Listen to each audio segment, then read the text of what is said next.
अंग्रेजी में एक कहावत है, an apple a day keeps the doctor away. यानी दिन में एक सेब खाने से डॉक्टर आपसे दूर रहता है, मगर दिन में एक बार शराब पीने से डॉक्टर हमेशा आपके साथ रहता है। चाहे आप कोई भी शराब पिए, वाइन हो या विस्की, वह आपके रसायनों के साथ खिलवाड़ करके आपको शांतिपूर्ण और आराम महसूस कराता है। वह बस आपको थोड़ा सा शांत करता है। अगर थोड़ी मात्रा में उसे लेने से इतना आराम महसूस होता है, तो एक बाल्टी पीने से तो आपको वाकई पूरा आराम होना चाहिए। मगर शराब इस तरह काम नहीं करती। मैं शराब या आनंद के खिलाफ नहीं हूं। सवाल यह नहीं है कि यह गलत है या सही। यह कोई नैतिकतावादी नजरिया नहीं है। मुझे तो बस तरस आता है कि इंसान इतने छोटे सुखों से संतुष्ट हो रहा है, जबकि वह अपने अंदर इससे कहीं ज्यादा बड़ा आनंद पा सकता है। आप हर समय नशे में रह सकते हैं, वह भी मुफ्त में। अगली सुबह कोई नशे की खुमारी नहीं, यानी ना कोई हैंगओवर, ना किसी डॉक्टर की जरूरत। मूलभूत सवाल यह है कि आप जीवन के साथ हैं या जीवन के खिलाफ। अगर आप उसके साथ में हैं, तो आप जीवन किसे मानते हैं? फिलहाल आप जानते हैं कि आप जीवित हैं क्योंकि आप काफी सजग हैं। मान लीजिए आपको नींद आ गई, तो क्या आपको पता चलेगा कि आप जीवित हैं या मृत? सारा अनुभव गायब हो जाता है।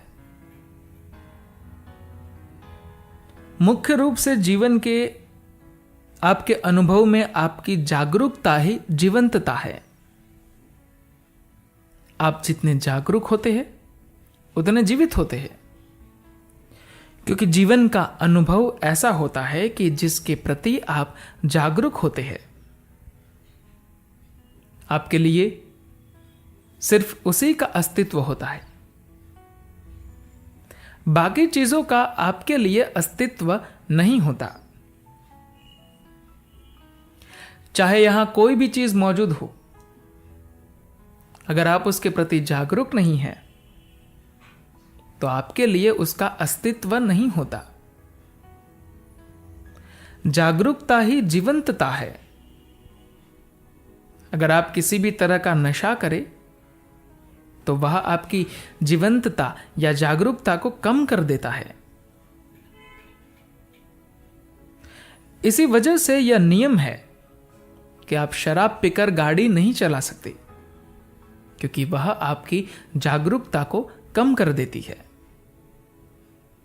अगर आप पूरी तरह जागरूक हो जाए, तो यहां सृष्टि के एक छोटे से अंश, हाड़ मांस के एक पिंड के रूप में मौजूद होने की बजाय आप खुद सृष्टा के रूप में मौजूद होंगे।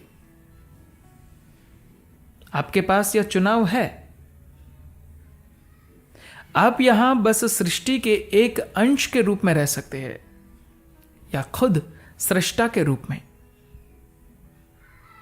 अगर आप एक सृष्टा के रूप में मौजूद होना चाहते हैं, तो आपकी जागरूकता का विस्तार होना होगा।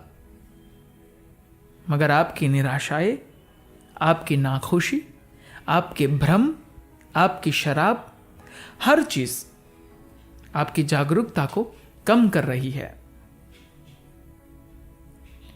अगर आप बस थोड़ी सी खुशी चाहते हैं, तो मैं उसके खिलाफ नहीं हूं। लेकिन अगर आप पूरा आनंद चाहते हैं, तो क्या ऐसा मौका मिलने पर आपको उसमें दिलचस्पी नहीं होगी? क्या आप यह सीखना नहीं चाहेंगे कि कैसे हर समय नशे से आनंद में डूबे रहा जाए, और वह भी पूरी तरह जागरूक रहते हुए? धन्यवाद।